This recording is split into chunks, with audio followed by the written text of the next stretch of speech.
Gravei um podcast com um casal de comandantes, e olha só, de voo internacional. Veja que coisa interessante.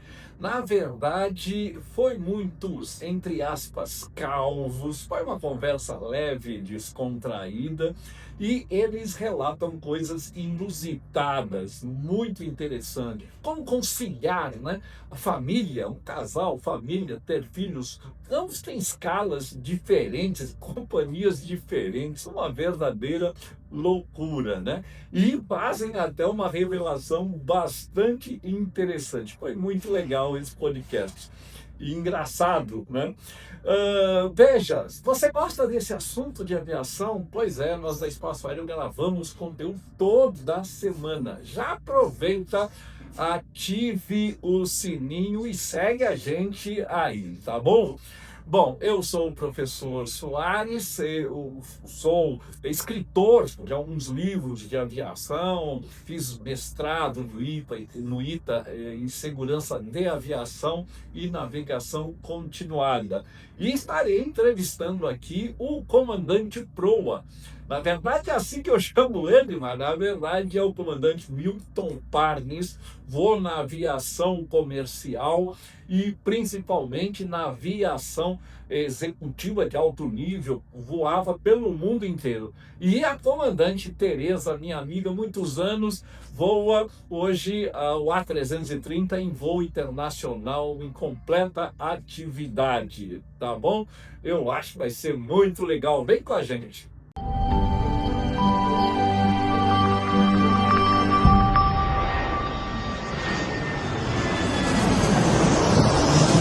Com quem eu estou aqui? Por favor, olha só, esse casal aqui, meus amigos, até antes deles se conhecerem, né? A gente já éramos amigos e tal, e é uma enorme.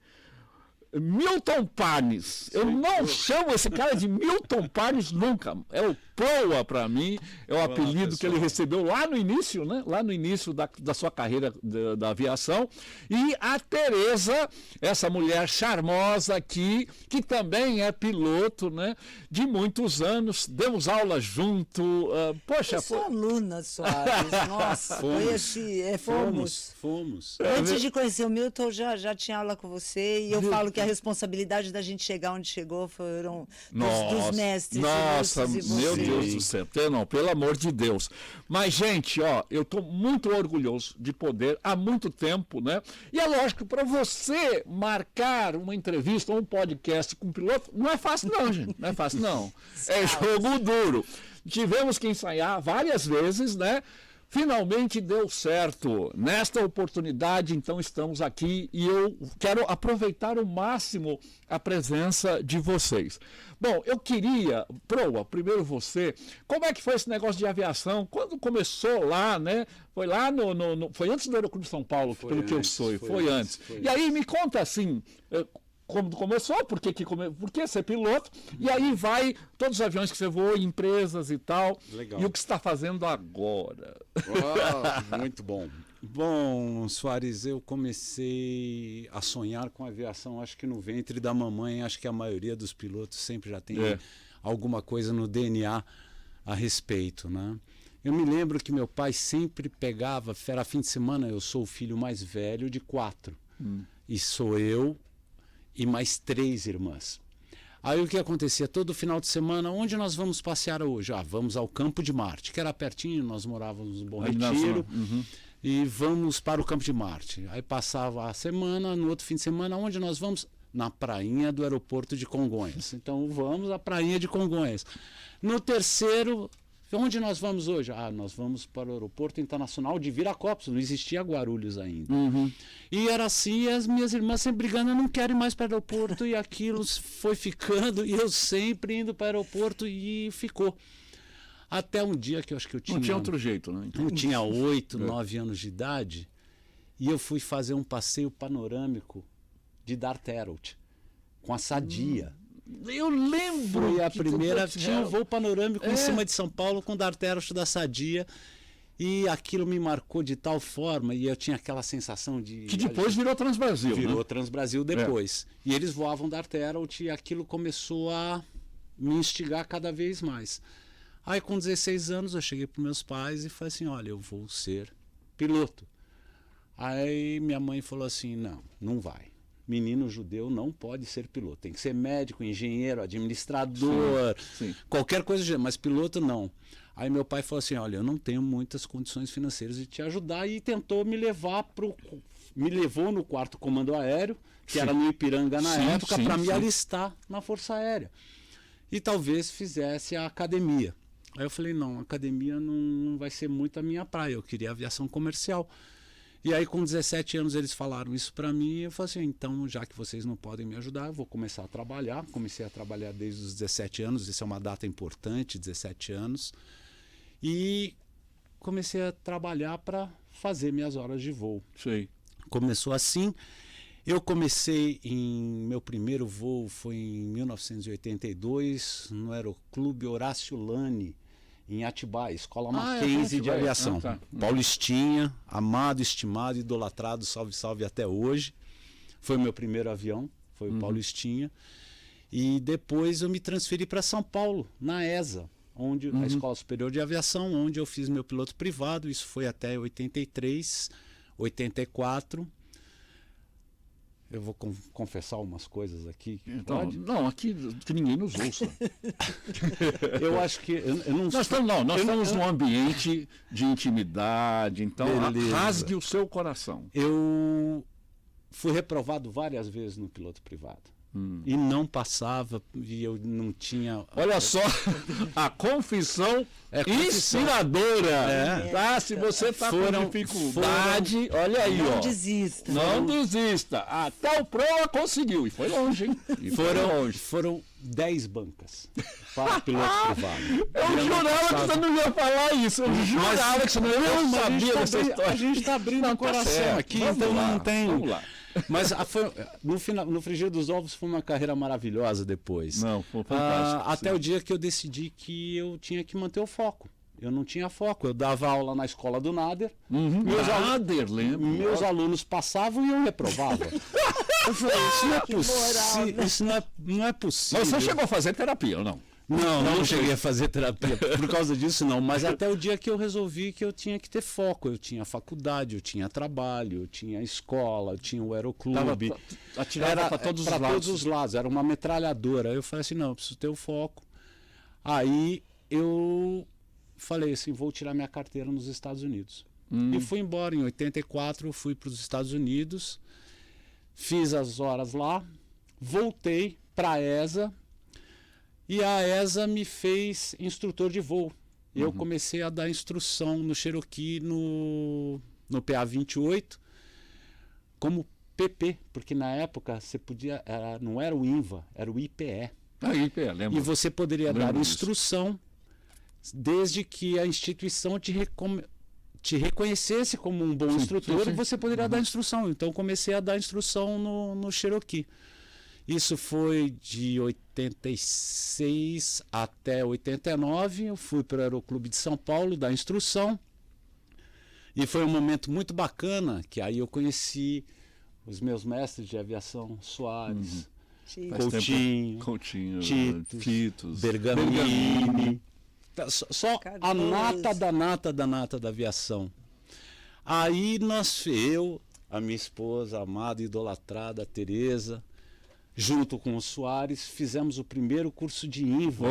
E nós dois fomos alunos e professores da primeira turma de INVAs do Brasil. Foi o primeiro curso. Sucesso esse curso até por muitos anos. Eu falo isso categoricamente. Acho que foi o melhor curso de aviação que eu fiz. Foi a formação de instrutor como INVA no Aeroclube de São Paulo, a turma 1. Eram gênios que davam aula pra gente. Então, esse curso INVA foi muito legal, porque o Titos, né, a gente vinha da FAB, né, e a gente fez o curso CG15. E eu dava aula também no CG15. Que era o curso de sargentos, né? Exatamente, de instrutores, né, da Força Aérea. Mas tinha sargentos e oficiais, né? Era o mesmo curso. O CG115 sargento e CG115 era oficial, e o CG15 era para sargentos e tal. Mas era o mesmo curso, na verdade, Sim. a gente dava aula. E nós adaptamos esse curso que tinha com toda aquela coisa, né? Adaptamos para fazer o INVA. E deu muito certo, muito legal. Muito. E é lógico, o Titus, com muita criatividade, aquelas coisas que ele fazia. Foi um curso tão bem pensado, ele era tão estrategicamente pensado para nós alunos na época. Eu já dava instrução e eu tinha que fazer, porque se eu não tivesse um INVA, eu não poderia conseguir dando instrução, porque o IPE não existia mais. Fizemos esse curso maravilhoso e eu fiquei dando instrução elementar desde 85 até 91, quando eu passei para a EVAER, para a Varig. Aí eu fui para a turma, foi a última turma da Varig que fechou, a EVAER foi a última turma, a turma 34. Depois eu fui convidado, no final da EVAER, eu fui convidado pela Rio Sul para ver se eu não queria vir voar na Rio Sul. Eu falei, meu sonho na Varig era voar o Eletra. E eu não tive esse privilégio porque o Eletra fez o phase-out em 2000... Já é bom de data, hein, cara? 2003, não, desculpa, 93, que começaram 737-300 na ponte. Eu falei, poxa vida, perdeu a graça. Eu queria ir para a Varig somente para voar o Eletra, eu não queria voar outro. Vamos voar Boeing na Rio Sul. Aí, não foi nem isso. Ah, foi Brasília. Aí, então. quando eu fui, foi o Brasília. Foi o meu primeiro avião comercial, veio o Brasília. Um ano depois eu Fez o curso lá na Embraer? Fiz o curso na Embraer, o simulador em São José dos Campos. Um ano depois da minha admissão na Rio Sul, eu fui promovido a comandante na Rio Sul de Brasília.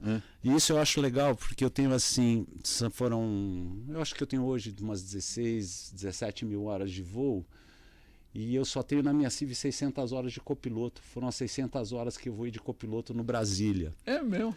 Depois do Brasília nós fomos para o 145, a Rio Sul acabou, eu voltei a voar Brasília na Vale do Rio Doce.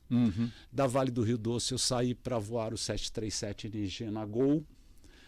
Da Gol eu fui convidado, fiquei 6 anos na Gol, depois eu fui chamado para a aviação executiva, onde a gente voou um HS-125, que era o mais moderno. HS? Ele era antigamente chamado de HS. Na época que eu fui voar esse avião, ele era chamado de Hawker 900 XP. Hawker, é isso. Voei ele 1 ano e meio, ele ficou pequeno para o patrão, nós partimos para um Legacy 650. E aí voava o mundo todo. O mundo inteiro. Vamos o mundo inteiro. Eu só não voei, Soares, Oceania. Só não voei. Ele nunca foi para Seychelles ali, né? Não, milionários vão para Seychelles. A gente teve nas Maldivas. Maldivas. Nas Maldivas. Tivemos no Japão, tivemos Oriente Médio? na parte do Oriente Médio, sim. Nós Você iria tivemos... hoje, por exemplo? Hoje o espaço aéreo está fechado. O espaço aéreo está meio fechado. Não, e mesmo da volta lá é meio perigoso. É meio... Teve uns heróis do Fly Radar essa semana que andaram voando lá dentro, volta lá, mas perigosíssimo. A maioria está circulando. A interceptação ali de espaço aéreo do Irã, Iraque, Jordânia, Israel. Tá brabo, tá fechado, tá fechado. Depois eu tive a oportunidade, a aviação executiva ela é muito diferente da aviação comercial, Soares. São particularidades que às vezes o piloto comercial não se adapta. O que você achou? Qual a sua opinião? Como é que foi voar na executiva internacional? A executiva Tem muita gente, né, aí que é piloto e tal, pensa numa carreira. Por exemplo, executiva internacional, o que você achou comparado com o voo regular, de uma empresa regular e tal? É fácil definir isso, Soares. A gente tem que ter muito o perfil da aviação executiva. O piloto comercial não entende o perfil da aviação executiva. Na aviação executiva, quando a gente fecha a porta, virou normal. O problema da aviação executiva é você fazer o voo acontecer. Você planeja, você limpa, tudo, né? você abastece, você é o DOV, você faz o plano de voo. Você cuida da documentação do avião? Tudo, manutenção, as programadas, as preventivas, você faz tudo. Você é uma mini empresa aérea. E isso está tudo por conta da tripulação do avião. Diferente do avião comercial, que você se apresenta 45 minutos, uma hora antes, recebe a documentação, faz o briefing com o DOV, vai para o avião, decola, 30 minutos após o pouso, você entrega o avião e acabou. Mas que é uma aviação bem mais desafiadora. Ela é mais... Eu não vou dizer que é estressante. Desafiadora. Ela é mais desafiadora e te tira muito tempo de casa. Eu fiquei 7 anos. Mas você voa uma quantidade de hora de voo menor, não? Sim. A média na aviação comercial hoje você pode voar até 800 horas ano, né? 800, 850, não é isso? 80, 90 por mês. O normal é de 84, 85 horas mês. Tem hora trimestre e depois tem a hora anual. Na aviação executiva você voa menos horas, porém você está mais tempo à disposição. É verdade. Você é designado para o proprietário do avião. Então você acaba vivendo a vida do seu proprietário do avião. Fiquei lá 7 anos, depois eu saí no Legacy 650, uma máquina maravilhosa. Eu já tinha aí uma experiência prévia nele, que foi o 145, era o avião executivo do 145. Sim. Ele não é na plataforma do 145, ele é na plataforma do 135, do Legacy, o jato executivo. Parei isso em Você parou no Legacy, não? Parei no Legacy. E aí eu estava um pouco cansado de ficar muito tempo fora de casa. Aí a Tereza chegou para mim e falou assim: olha, Milton, a Azul vai abrir vaga para voar a TR. Eu falei: perfeito. Turbo-hélice de novo, adoro. Vamos voar turbo-hélice de novo. Aceitei o desafio. Veio aquela coisa do Brasília. São aviões completamente diferentes. O Brasília que eu falo... Não, mas é turbo-hélice. É um turbo-hélice, mas ele é overpower. É um avião super dimensionado para 30 passageiros. E o ATR é um avião de performance um pouco mais... limitado. Um pouco menor, porque é o mesmo motor para 70 passageiros. Entendi. Então a performance dele ela é bem mais crítica e ele requer mais cuidados na operação do que um Brasília. Entendi. Olha que bacana isso, a informação. Fiquei na Azul 2 anos. Voando a TR. Tendo voado o Boeing, tendo voado... Mas a aviação é isso. Nossa, que legal. Isso tem uma coisa interessante. Sabia disso, que isso não. me aconteceu. Eu pensava que na Azul você estava já no jato. Então... Não, eu fui voar a TR. Caraca. Uma das coisas mais... E aí a Tereza falou, sai. Não foi ela que me fez sair. Foi a pandemia. A pandemia. A pandemia apareceu, eu estava de licença não remunerada na Azul e eu recebi o convite para ser gerente de treinamento da Itapemirim. Que estava nascendo, né? Que estava nascendo a Itapemirim.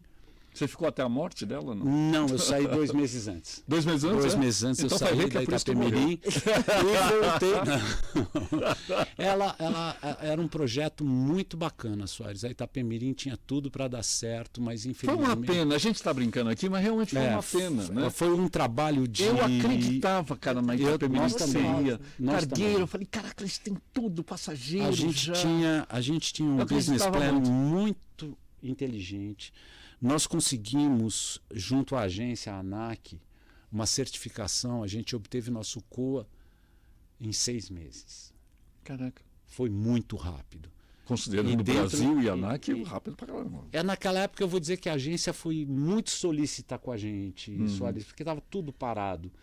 Isso. Então a nossa certificação, as nossas vistorias, as 5 fases foram todas cumpridas a rigor.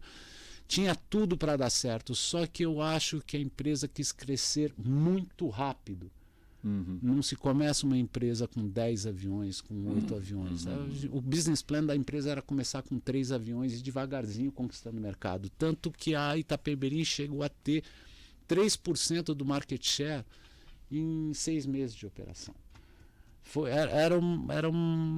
Teria tudo para dar certo, se não fosse a vontade de crescer muito mais rápido do que... Podia. É uma pena. Eu saí da Itapemirim e eu fui convidado para voltar para o Legacy. Jura?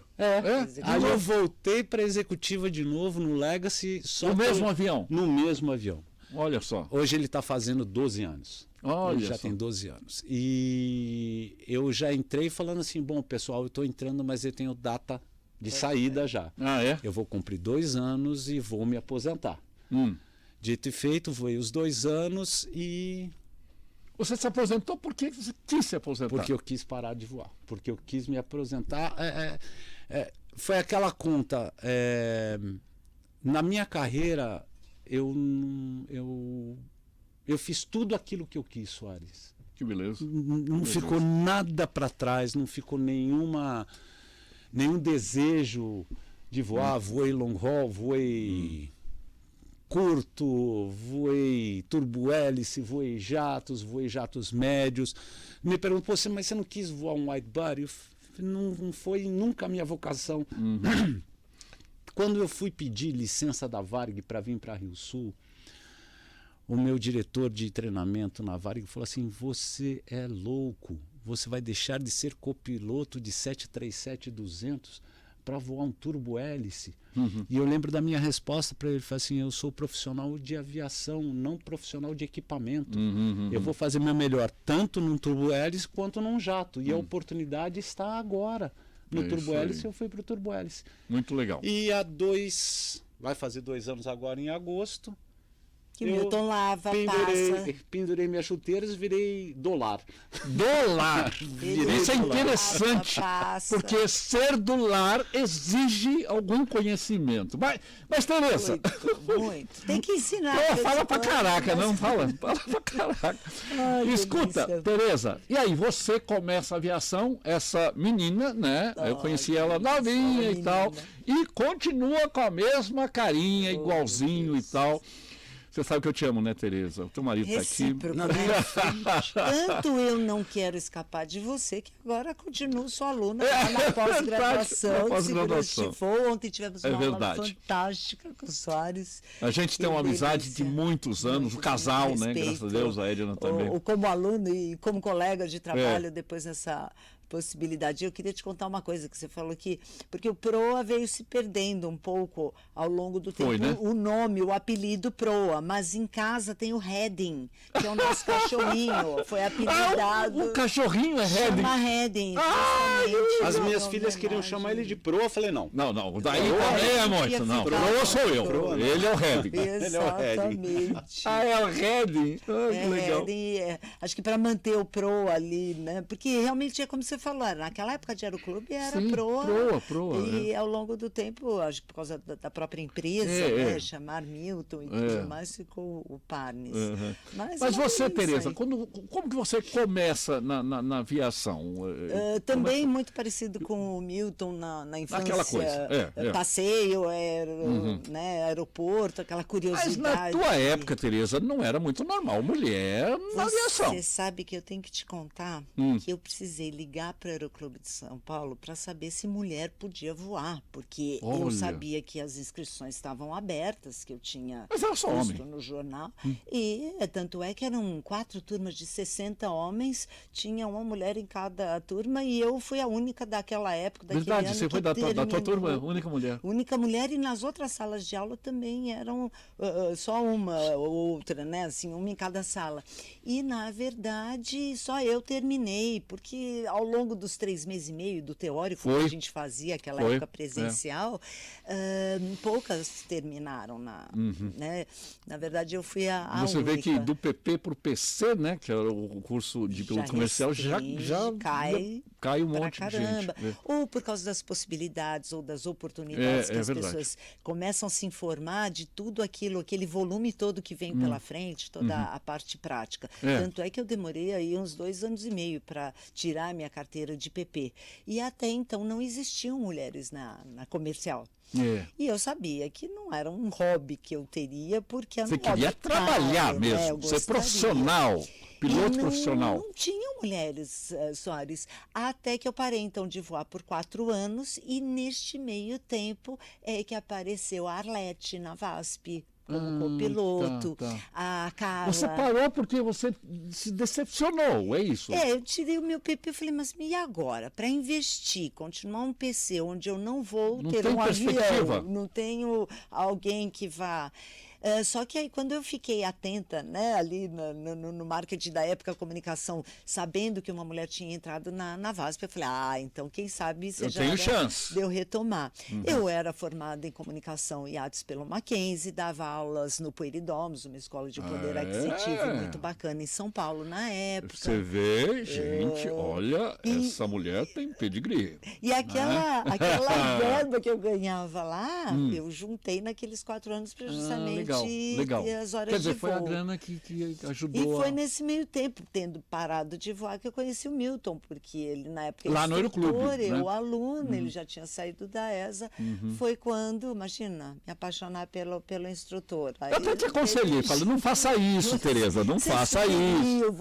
Bom, eu me enganei, tá, Milton Parnes? Eu me enganei. Tá vendo? Tá, deu certo. Já são funcionou. Quantos anos? 33 anos de casado. 33 anos, olha só. Que beleza. E apaixonada que bacana. ainda. 33 anos. E nesse meio tempo, então, tive a oportunidade de voar na Brasil Central, que era uma regional da sim.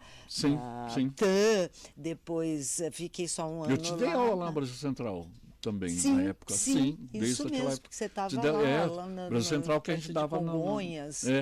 Naquelas casinhas, lembra daquelas casinhas? Nossa, Soares, essa discípula sua em todos os momentos, acompanhando toda a minha... Nossa.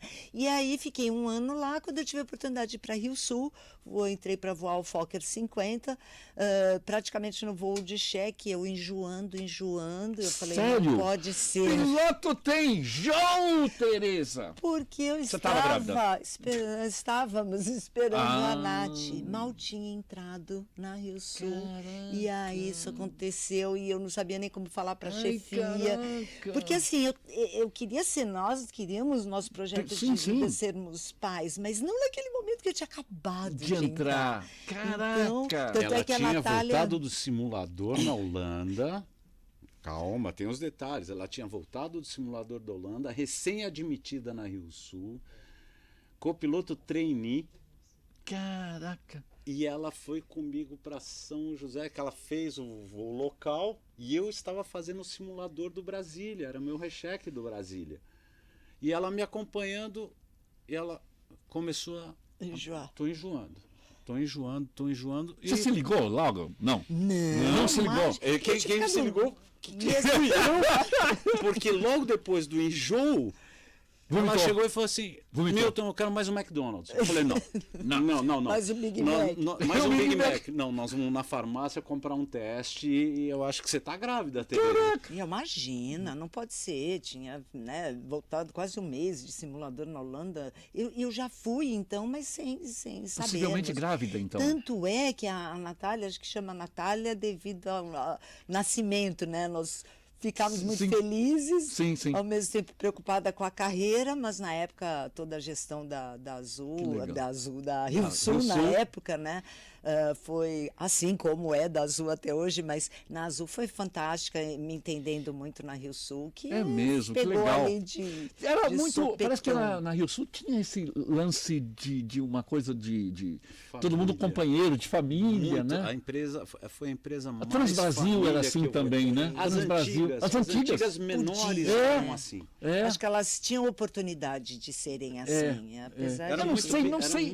Gente, não era a pegada de antigamente, não. Eu não sei se eu sou saudosista, mas eu acho hoje tanto mimimi, tanta coisa. E na época tinha uma coisa de uma irmandade, uma coisa de se ajudar. Eu não sei. Eu me lembro da morte. O Omar era um apaixonado. O cara que montou a Transbrasil, ele morre em preso. Hoje você faz a seguinte conta, Soares. Na época, era super difícil a admissão e a abertura de admissão para pilotos. Era muito concorrido, era muito difícil você entrar na comercial. Verdade. Se a gente pega hoje uma frota de uma Azul, era a foto da Transbrasil, Varig e VASP juntas. É verdade. Hoje muita gente tem o que era. Então a coisa cresceu de Você não conhece muitas vezes outros tripulantes, né? Bom, mas e aí veio a Natália, obviamente ficamos ali de licença, mas depois voltei, também fiquei pouco tempo como copiloto do Fokker 50, logo depois veio a oportunidade de ser comandante e voei também o 145, ficamos, né, o Milton 11 anos de Rio Sul, eu 10 anos, quando obviamente, né, foi junto com a Varig, tudo terminou-se. O Milton, como você falou, né, 1 ano e pouco depois entrou na Gol e eu entrei na Trip 2 anos depois. Você voou então na Trip voei o ATR, depois o 170, o Embraer 170, 190, 195. Aí quando fusionou com a Azul, né, praticamente aí vocês automaticamente com a fusão, tive a oportunidade de voar o E1, o E2, quer dizer, já tínhamos, né, o 195, o E2, o A320 e agora como comandante no A330. Comandante, esta moça aqui, vocês estão ligados, comandante de 330. Ela não é grande não, ela é até pequenininha. Não é grande não. Na verdade, nesse meio tempo comanda também, aquela máquina, aquele baita avião. Nesse meio tempo também, aí veio a Micaela, que já foi um pouco mais programada, 4 anos depois. E aí, como é que foi? Depois. Você falou, não, já que veio uma sozinha não dá. Companhia uma para outra, porque às Mas vezes... vocês decidiram isso? A Mica a gente programou, 4 anos depois. Não, vem aqui, vamos parar, antes de contar essa história. 2 pilotos conseguem transar? E como? Porque até hoje. Porque, gente, não dá tempo, a escala não bate, porque você voava executiva, ela voava a regular. A gente sabe que a escala não dá certo. Como é que fica isso? As duas nasceram conosco na Rio Sul. Ah, já nasceram. Milton... Então você só tem 2 filhas? Só... o Milton de lá pra cá não deu mais. Imagina, até hoje, né, amor? Na verdade foi assim. Ela ficou sem graça, eu fiquei falando nisso. Brasília, né? E eu o Fokker 50. E teve uma curiosidade que uma vez liguei para as meninas à noite, filhas, mamãe tá ligando para dar boa noite, estou aqui no Rio, olha, no Santos Dumont. Mãe, mas o papai também tá no Rio. Ele acabou de ligar, tá aí. Ele tá aqui. Aí. Juro, você não sabia. Foi correndo pro hotel do Milton, pelo menos aquele pernoite de dormir juntinhos. Era tão difícil ter a mesma localidade, mesmo voando, que a gente nem mais se perguntava, assim. E as meninas que aquela vez é que fizeram nós nos amarmos, então, já que. Legal! Pra poder. Legal. Gente, olha, essa história é de um casal de pilotos.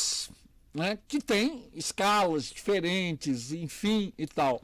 Então, eu acho o seguinte, que só outro piloto compreenderia essas situações que ocorrem com você. Porque é difícil você ver que pilotos... existe uma estatística que piloto casa, descasa, né? E talvez uma vida perene como casal de pilotos, vocês compreendem absolutamente... Sim. Entendem absolutamente o problema do outro. Aliás, vocês devem discutir coisas técnicas. Estávamos aqui, vou contar uma história. Estávamos aqui batendo um papo um pouco antes de iniciar o podcast e discutindo algumas coisas técnicas e falando e tal. Ele falou, mas eu falei para Tereza, então, a gente tá, então isso e tal. Então rola esses papos técnicos. Troca muito. Sim. E o Milton...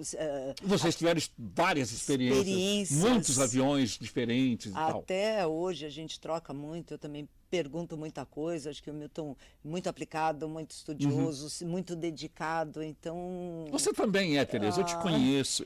Mais que eu para chegar lá, eu te conheço. Eu falo que eu para chegar lá eu preciso de mais esforço. O Milton já é uma coisa nata, esse homem é admirável, assim, em relação à inteligência dele, o que ele lê, muito culto, eu ainda divido mais... Querida. Apaixonada, ela está apaixonada. O lado materno. Legal. E tem o lado materno, muito bem. Curiosa. Né? Não, mas o que a gente está falando? Eu perdi o fio da meada quando eu cortei. O que a gente está falando? Estamos falando das meninas, que obviamente a gente até pedia folgas às vezes juntos para que a gente se visse, como o senhor falou. Mas muitas vezes também era interessante o Milton estar voando e eu em casa e vice-versa, para dar uma atenção a elas, porque elas realmente tinham que estar muito independentes. E elas levaram numa boa esse casal de pilotos assim? Sempre tem o lado positivo e o mais difícil, né? Só não vou dizer que era fácil deixá-las em casa com uma febrinha, uma necessidade de um médico, onde nós tínhamos o apoio dos nossos pais, meus pais também maravilhosos, sempre moraram ajudaram muito, né? perto demais, e ter o acolhimento dos avós, tanto para os avós é lindo, para eles, mas não vou dizer para você que foi fácil. Um dia as meninas, mamãe, queremos ir no show lá no Morumbi, fui lá, comprei, o Milton na época tinha lá as Jonas Brothers, as cativas, e aí chegou lá, fui com elas no estádio, compramos 2 ingressos, porque o Milton tinha 2 cativas. Ele, mas como? São as meninas e um de nós, porque a gente falou, se eu estiver voando, vai você levá-las no Jonas Brothers. Sim. Se for ao contrário, se você estiver voando, vou eu. Aí, elas ansiosas para saber da escala e tudo mais, eu estava voando e o Milton que ia ter que levá-las ao Jonas Brothers. Imagina a situação, um roqueiro assistir Jonas Brothers no Morumbi. Eu assisti o Queen no Morumbi, eu assisti Gênesis, eu assisti Yes, assisti Van Halen.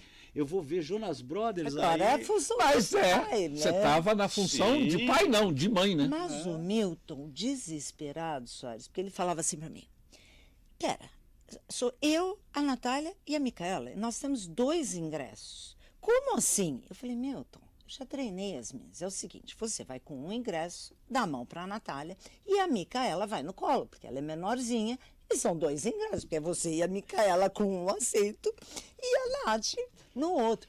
Não, mas não vão deixar entrar, porque nós somos 3 e são 2 ingressos. Eu falei, você vai, que eu já treinei a Micaela. Quando o cara falar que não pode, ela vai começar a chorar tanto, o cara vai morrer de dó. E outra, né, Soares? Não era um jogo de futebol, era um show familiar. Então. Me ligou lá do estádio, eu lembro que eu estava parada em Confins, entre um e outro. E aí, conseguiram entrar? Porque estávamos todos aflitíssimos. E aí, conseguiram entrar? Ele era o mais feliz, porque antes teve um cover, acho que do... Não, tocou We Will Rock You do Queen. Eu falei, isso é rock and roll. Tá. Então agora estou em casa. Então a gente tinha passagens assim muito gostosas e elas muito cúmplices. E eu tenho certeza que assim, hoje... Natália, morando em Vancouver há 4 anos, casada, e a Micaela em Bordeaux. Eu acho que essa busca do diferente foi porque a vidinha delas também sempre foi muito... Não era uma vida tradicional, assim... Voaram muito com a gente, e sempre muito apoiando, e muito independentes, nunca precisando muito de apoio na escola. Isso é bacana. Aí, isso é bacana. Então, isso acabou, talvez... proporcionando amadurecerem mais rápido e via a vida de vocês também e tal, experiências. E sabe o que era bacana? A gente tentava, é o que eu falo, né? Dar qualidade. Quantidade, já que a gente não podia dar, porque tinha que apostar era na qualidade. Outro, qualidade. E fatos, assim, teve uma semana, né, que a Micaela chegou em casa, mamãe, eu tinha pedido folga para o domingo, Dia das Mães. Mas na véspera, mamãe, a professora de balé convidou todas as mães para irem assistir a aula de balé. Olha que legal. E eu falei, puxa, filha, mamãe tá voando porque eu pedi folga domingo, mas então, nessa eu vou estar fora. Eu não vou estar, mas depois você dança para mim. Mas faz o seguinte, o papai te leva e faz ali a social. E foi o Milton, então, pro clube. Papel de mãe. Lá fui eu fazer aula de balé. Mas aí a professora, no final da aula de balé, falou assim, e agora todas as mães podem se juntar às filhas aqui no palco para virem dançar com elas. A Micaela olhou para o pai, começou a chorar. Disse que o Milton levantou e foi lá junto com as mães. E, olha, ele só não fez espacate, porque a abertura não é muito grande. Meu Deus. Mas era transformar. Tanto é que depois da aula a Micaela era mais paparicada, porque em vez de se tornar uma coisa ruim, não ter a mãe, foi diferente, porque o pai tomou ali a... Não, legal. E também foi a atitude do pai. O pai podia ficar retraído, ficar puto e tal, né, e etc. Deu a volta por cima. Eu acho que isso é legal. A aviação ensina isso, a gente sentar na esquerda e sentar na direita. Sim. Tem que ter essa... A gente faz umas troca de faz. Olha, eu vou falar, tem umas histórias que acontecem nos bastidores de aviação que é de arrepiar os cabelos. Você não vai contar aquela nossa dos bastidores? Ah, sim, lógico que vai. Contar? Naturalmente. Aquele voo que nós fizemos juntos era próximo ao Dia Internacional da Mulher, fomos chamados pelo nosso chefe de operações. Como é que é isso? Conta isso. Continua aqui, eu só vou pegar uma coisinha ali, mas não que precisa você cortar, vai fazer? não. Ele vai fugir, gente. Não vou Para fugir, com não. isso. Que ele vai fugir? Que coisa, meu. Senhor. Ele vai mostrar o quê? Enfim, ele pegou e... O que foi? Ele pegou... Você vê que é tudo combinado aqui, né? Não, é combinado é o seguinte, não, se a Zona Azul vencer, tá. vai ficar difícil, então eu preciso fazer o update da Zona Azul. Não, mas conta essa história. Como é que foi, seguinte, Tereza, esse negócio? Era na semana do Dia Internacional da Mulher, 8 de março, ali perto, o nosso chefe de operações falou, Tereza, queria te dar um presente Dia das Mulheres. Qual é? Vou te dar um copiloto diferente para o seu voo. Hein? Como assim, né? Isso na Azul. Na Rio Sul. Na Rio Sul. Na Rio Sul ainda.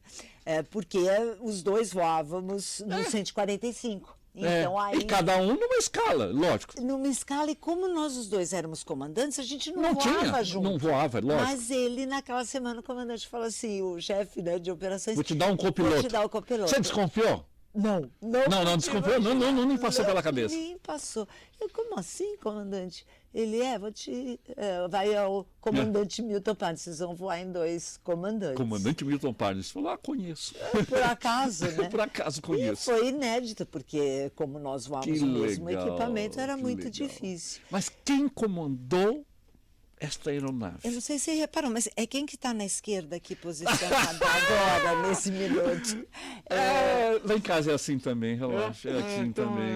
Na verdade é assim, eu tinha menos horas de Embraer do que o Milton. Então era uma forma também de eu solicitar que eu fosse na esquerda, que eu fosse como pilot flying, para que ele me sugerisse, me corrigisse ou apontasse alguma coisa que ele pudesse me acrescentar. E eu falei, Milton, então eu vou na esquerda e você na direita. Ou seja, ele seria o seu instrutor Não, meu copiloto. Eu era comandante. Ok, mas daria pareceres técnicos de acordo com a experiência maior no equipamento. Coisa, assim, nos bastidores, fala como é que eu vou, elogia bastante. Foi uma surpresa, Soares, ela não está contando, mas eu vou contar. É papel do comandante, quando chega no avião, você pegar o livro de bordo e ver se está tudo ok. Né? Você vê se tem algum item... Sim, algum problema, o que aconteceu no voo anterior. Se está tudo ok, se o avião está despachável ou não. Eu peguei o livro de bordo, ela chegou para mim e falou assim, o que você está fazendo? Eu falei, eu estou vendo o livro de bordo para ver se está tudo ok. Não, o livro de bordo é meu, você desce e faz a externa. Eu falei, Ou seja, como em casa, né? Igualzinho. Igualzinho. Mas o Milton exagera. Na verdade, eu queria fazer todo o papel e ele na posição. Eu tinha, acho que, 3, 4 meses de comando no 145. Então, eu gostaria de ter a opinião dele. Não que eu precisasse, porque eu já tinha checado, estava todo... Eu queria, assim, que ele falasse, Tata, você arrasou, tá ótimo, não esqueceu nada da sua função. Então, eu queria mostrar para ele que você tinha competência para ser comandante. Eu sabia de toda a sequência correta. E começo de carreira a gente sempre quer um palpite, quer uma opinião. Eu sempre falo. Mas agora, a Tereza não está aqui. A Tereza não está aqui, certo? Como é que foi esse voo? Foi difícil, Soares. Foi difícil. Não, mas o que aconteceu? Você sabe que ela foi muito bem no voo. Foi? Mas eu sou meio crítico, então não só para ela, mas como para as minhas filhas, eu falo assim, pai, tirei 10 na prova. Não fez mais nada que sua obrigação. Caraca, o cara é mau? Não sou mau. Não, mas ele tá certo. Não é questão de ser mau. A gente sabe elogiar, mas para a gente buscar o próximo elogio, a gente sempre tem que ter alguma coisa a aprimorar. Eu sou muito crítico em relação a isso. Eu me cobrei muito. Depois daquelas 10 reprovações, eu me tornei muito... Entendi. É trauma. É trauma. É trauma. Tereza, é trauma isso. É trauma. Eu não faço... uma das coisas que todos os pilotos, não é a maioria ou a minoria, mas todos os pilotos têm a obrigação de começar a sua carreira o número de decolagens, o número de pousos igual ao número de decolagens. Isso. Infelizmente, isso às vezes não acontece. É verdade. E eu sempre falo assim, se eu fiz um bom voo, se eu fiz um bom pouso, eu não fiz mais nada do que a minha obrigação. E isso eu trouxe para dentro de casa também. Eu estou cumprindo com a minha obrigação. Não é demérito ou não. A Teresa sempre foi uma aviadora muito aplicada. Sim. Sempre muito aplicada. Eu acho que talvez pela condição de ser mulher, apesar das empresas não mostrarem isso, depois do advento, a Teresa ter entrado na aviação comercial, ela junto com a Arlete, junto com a Carla, abriram com a Claudine, a Marina, abriram muitos, Marina, Soninha, Leia, depois. Abriram hoje muitos caminhos, né? Antigamente a gente sabia nominalmente todas, porque hoje em dia está cheio. Apesar de não chegarmos ainda a 2% do número de homens aqui no Brasil. É mesmo. Ainda esse dado. Estamos chegando quase lá. Mas então, já mulheres, você que está assistindo esse podcast, tem espaço. As mulheres são muito aplicadas e é muito bem-vinda, né? Se você for ver, olha, Teresa, e nos cursos está cheio de mulher. E as mulheres dão show, porque são mais aplicadas. E a aviação precisa disso. Exige, né? Você precisa estudar. Não pense que vai levar de qualquer jeito, né? Como se leva naturalmente aí em algumas escolas, lamentavelmente. Mas é um ambiente que exige muito profissionalismo, portanto, exige muito conhecimento. O diferencial é justamente isso. Até hoje a gente estuda a Teresa fazendo pós-graduação, estudando, né? A vida inteira você tem que estudar e tal, e é muito bacana. Aliás, nisso a Teresa ela é meu exemplo nisso, porque eu não possuo graduação. Eu não tenho graduação, eu sempre me dediquei muito à aviação comercial e não tive tempo para me graduar. Até o dia que, antes da falência da Varig, eu estava faltando um ano para me formar em relações internacionais e a Varig faliu e eu não tinha como manter a faculdade e pagar a escola das crianças. É mesmo? Então eu tive que sacrificar minha formação em detrimento delas e não me arrependo disso. Mas nunca é tarde, viu, amor? Agora eu sou um homem do lar. Que papo é esse? Que, lógico, a Teresa na escala e tal, e às vezes você estava em casa. Então você era mãe quando a Teresa... Porque o pai não serve para porra nenhuma. Essa que é a grande verdade. Então ser mãe é um papel, eu acho, muito digno. E que requer certo conhecimento. Você falou sobre um dar banho. Como foi essa história? Foi muito legal. Eu adoro mesmo. Porque foi um momento muito marcante na nossa vida, foi a chegada da Natália. Sim, eu imagino. A nossa mais velha. Lógico. A Teresa super tranquila no hospital, foi uma cesárea bacana, deu tudo certinho. O dia que nós saímos da maternidade, entramos em casa, a Teresa falou assim, e agora? Eu falei... O que faz com isso? E agora? Não é um baby reborn. Né? É real. É real. Eu falei, e como que a gente vai fazer agora? Eu falei, mas qual a preocupação? Eu não sei trocar o curativo do umbigo, eu não sei dar banho. Presente. Juro. Mas você não tinha experiência nenhuma. Tinha. Eu dei banho nas minhas irmãs, nas minhas sobrinhas. Cara. A minha mãe sempre teve moças que trabalharam... É um costume judeu isso? Não, as moças que trabalhavam em casa, a minha mãe... Porque você teve 3 irmãs. 3 irmãs. Mais novas, então você cuidava. Então eu cuidava das minhas irmãs. É aquela coisa legal da geração passada, dos anos 60, dos anos 70. Olha que legal. Que os irmãos mais velhos cuidavam dos irmãos mais novos, enquanto os pais iam ganhar vida.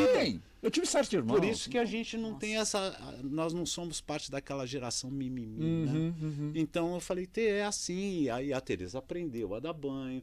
Teve um fato pitoresco que um dia a Teresa estava dando banho. Você conta tudo assim. Um dia a Teresa estava dando banho, de repente... Conta essa história. De repente eu escuto... Milton! Falei, nossa, caiu o mundo. Não, quando chama assim, pelo nome, Milton! A coisa pegou. Aí eu falei, entrei no quarto correndo, ela estava dando banho na Natália.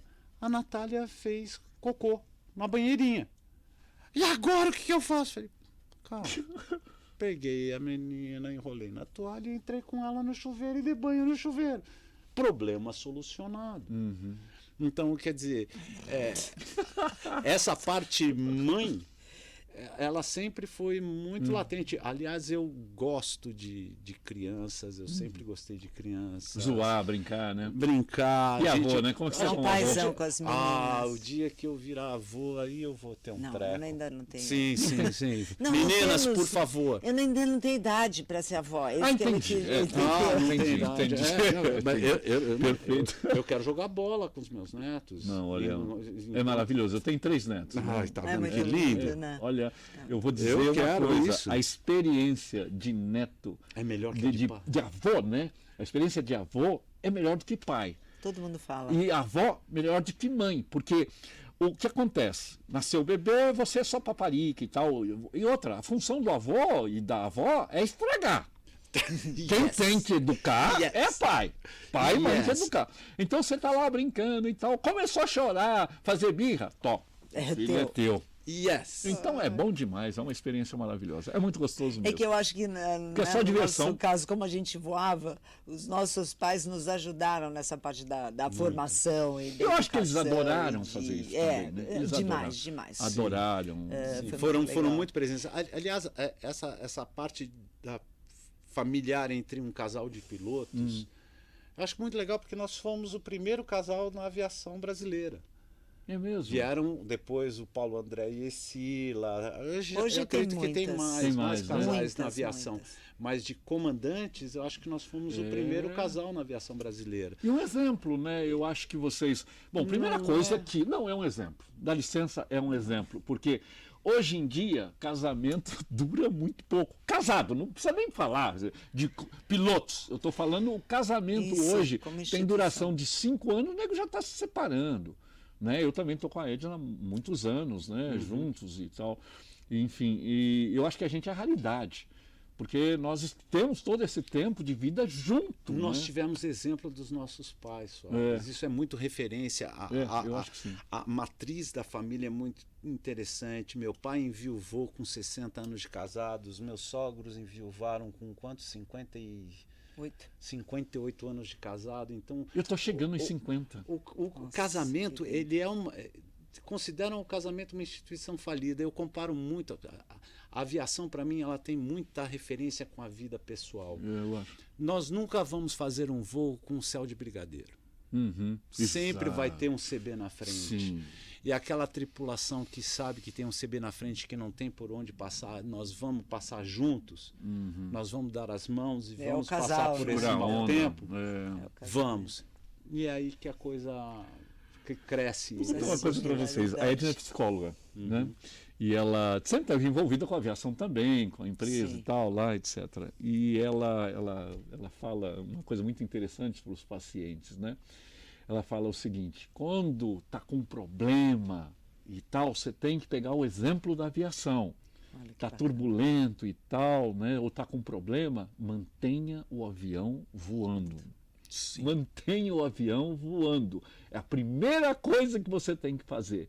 O resto depois se resolve, mas mantenha o avião voando. Ou seja, pega exemplos da aviação.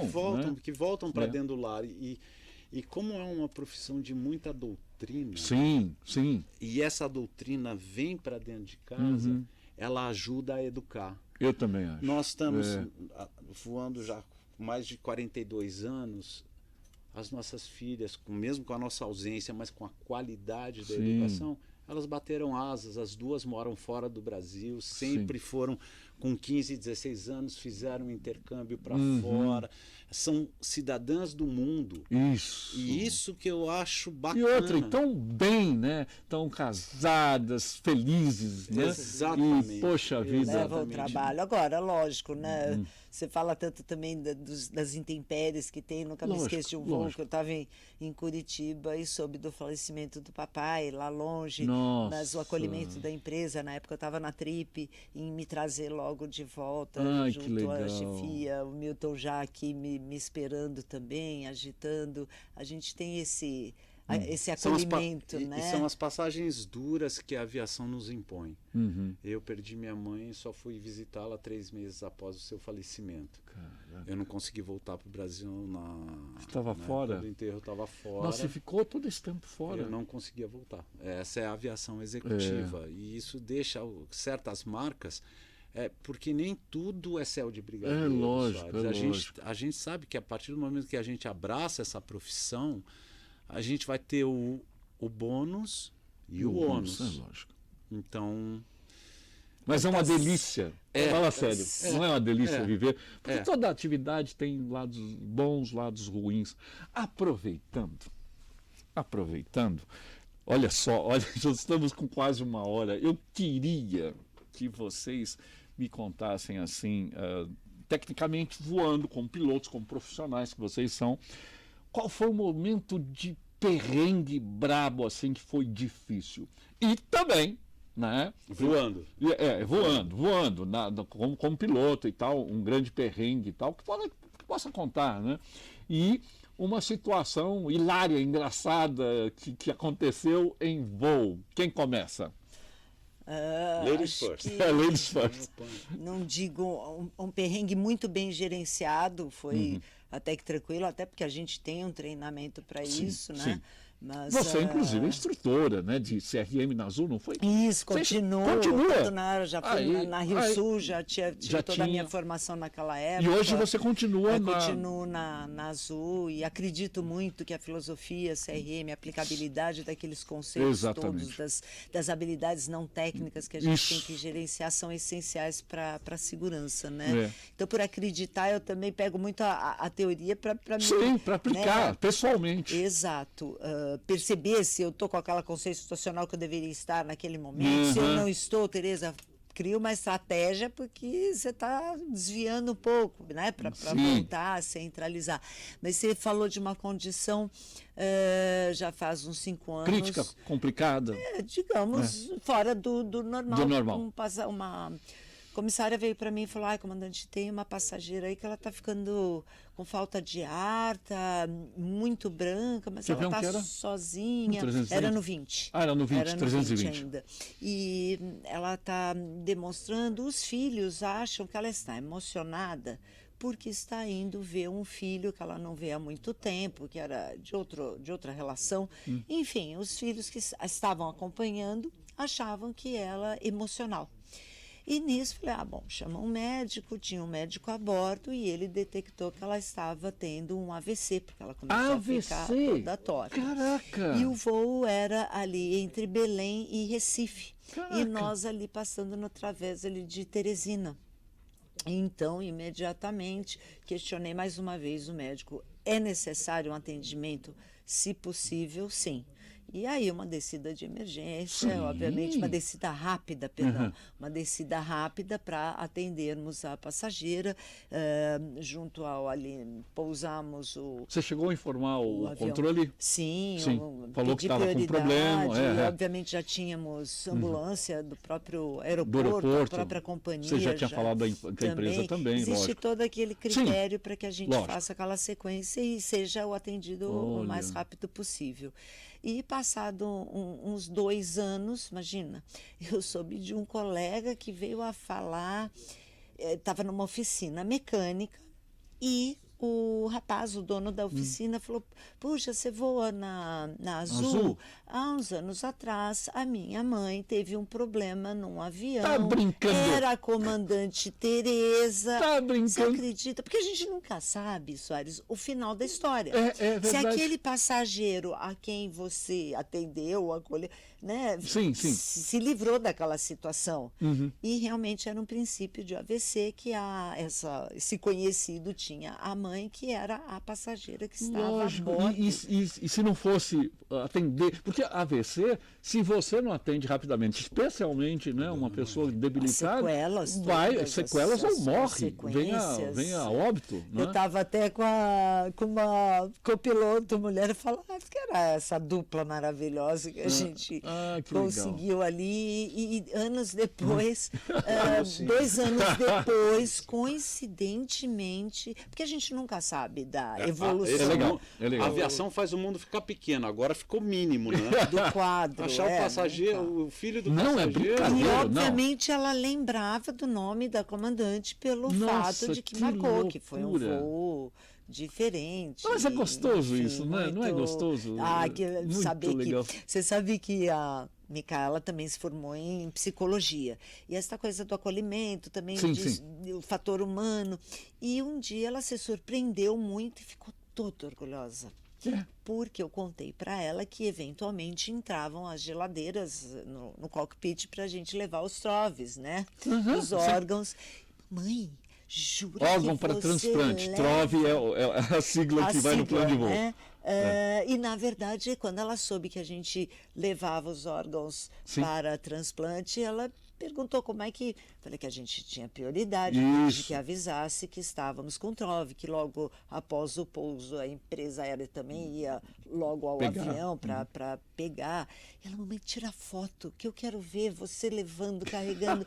Ela interiorizou aquela necessidade e realmente é muito gratificante. Não, é um serviço maravilhoso. Imaginar que você pode ser o diferencial para uma pessoa que está ali esperando sem dúvida. Médico. Então, E quantas vidas já não foram salvas por esse trabalho, né? A empresa aérea, né, no Brasil tem isso, ela faz esse transporte gratuito e os hospitais e já os centros, isso é muito comum no Brasil, está regulamentado, né?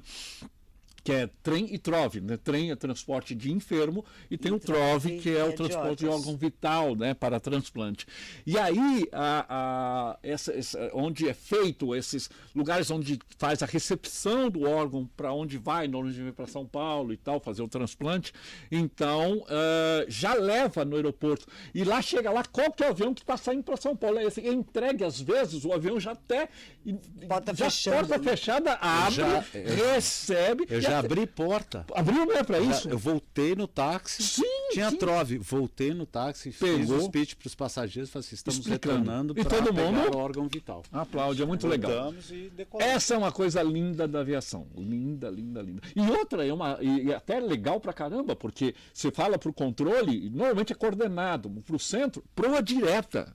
Já soube casos do cara que vem direto de Recife, direto. Pro do externo. Direto. E vão coordenando, dá um adianto tremendo. E é uma coisa importante, tem que ser assim, porque é uma questão de uma vida. E você sabe que tem um tempo. Exatamente. Passou aquele tempo, o órgão é perdido. Imagine a dó, o receptor aqui esperando e, de repente, o órgão, por causa de problemas, não chegou. Isso é terrível. Uma fatalidade. É uma fatalidade terrível. Mas é muito bacana isso, né? É muito bem bacana. legal. Boa, bacana história. E você, Milton?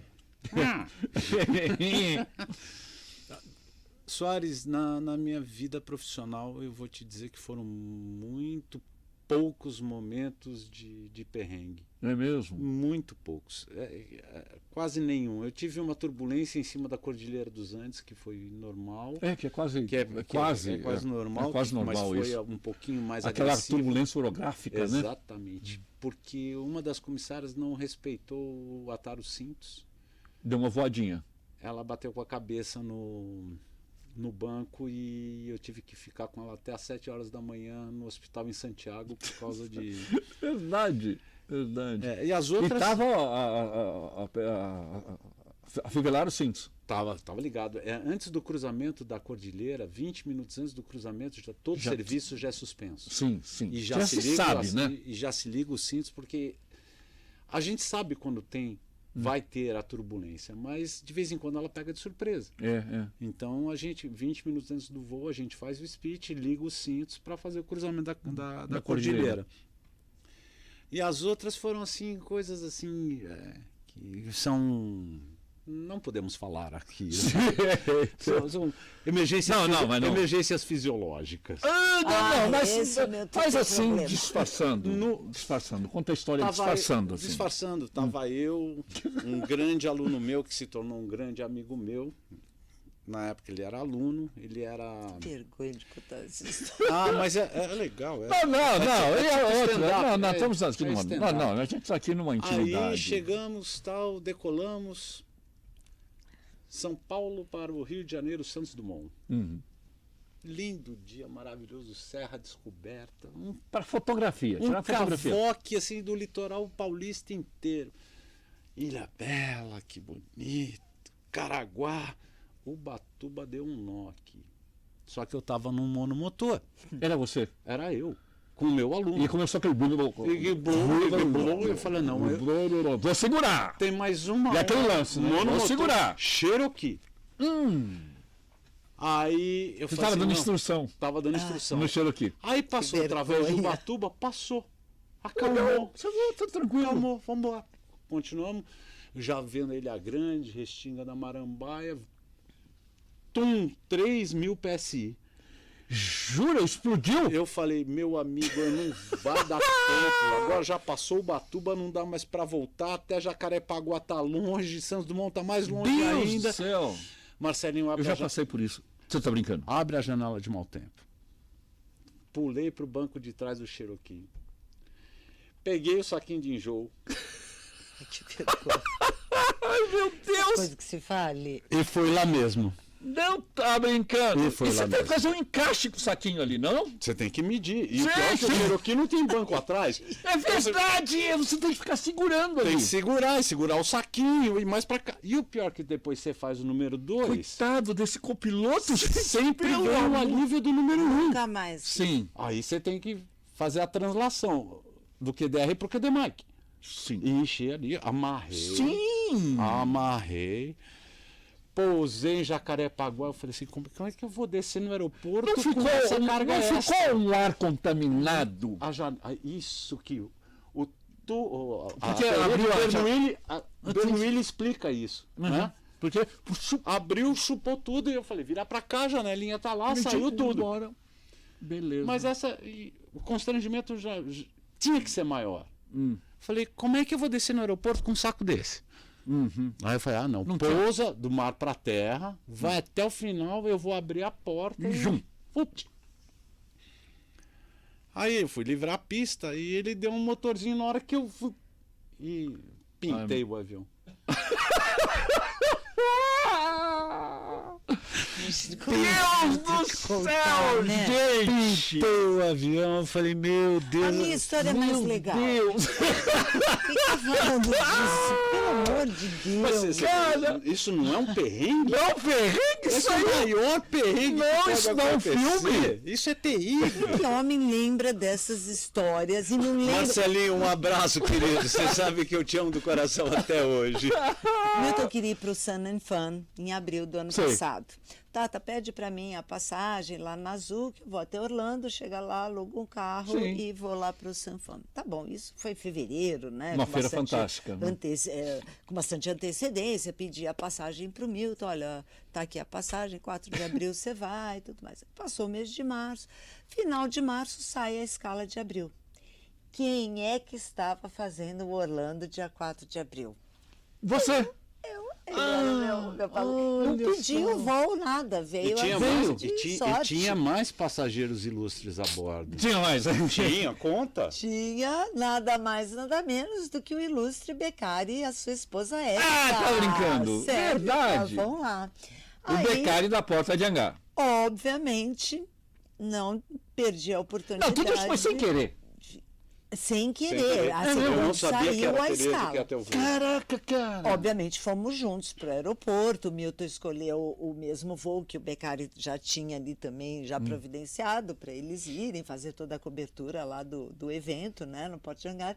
E, na verdade, quando saiu a minha escala que eu vi, não perdi a oportunidade durante o voo fazer um speech em homenagem à Érica, ao Beccari que estavam indo, estava também o comandante Igor, na época da O Igor FAM, Bueno estava junto. o próprio... A Tinha uma- Mônica Edo. A tava Mônica agora. Todo mundo indo pra... Todo mundo indo pra San Fã. O voo era San O Fã. comandante Murilo do Serra Brava, eu sei que tinha um monte, estava lotado todo mundo indo para o Isso, que San Fã. legal. E ali eu tive a oportunidade de dizer que o meu marido também era comandante, não estava como comandante naquele naquele dia do voo, mas comandava E aí, meu todo mundo? coração.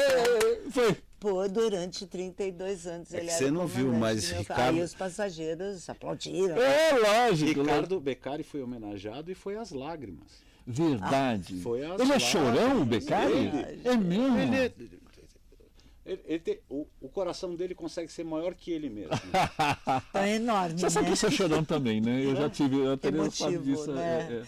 Principalmente nas aulas do INVA ali, a gente mexia muito com a gente naquele final, né? É verdade. Não, verdade. O curso só acaba quando termina. É verdade. Gente, que papo delicioso, né? Você não ficaria mais um tempão aqui conversando? Muito gostoso. Mas olha, nós estamos com 1h08 de gravação.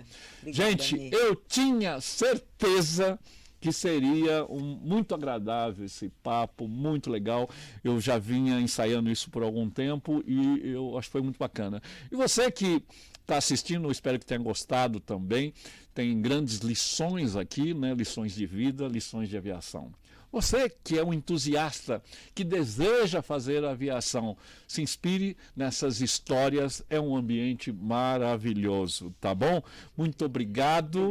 Obrigado, Tereza. A gente que agradece. Que delícia. E mais do que tudo, de poder estar aqui contando realmente o nosso depoimento para estimular casais ou mulheres que acreditam que possam chegar lá e serem mães, levar a vida, né, pessoal e profissional, porque a gente só é uma boa mãe se a gente também está realizado profissionalmente. Exatamente. E isso é muito importante, você também fazer o que gosta e chegar onde você quiser. Legal. E um recado para os meninos também. Sim, por favor. Se um dia vocês trombarem com uma comandante na frente, laça, casa, não separe, tenha filhos, será uma família muito bonita, por sinal.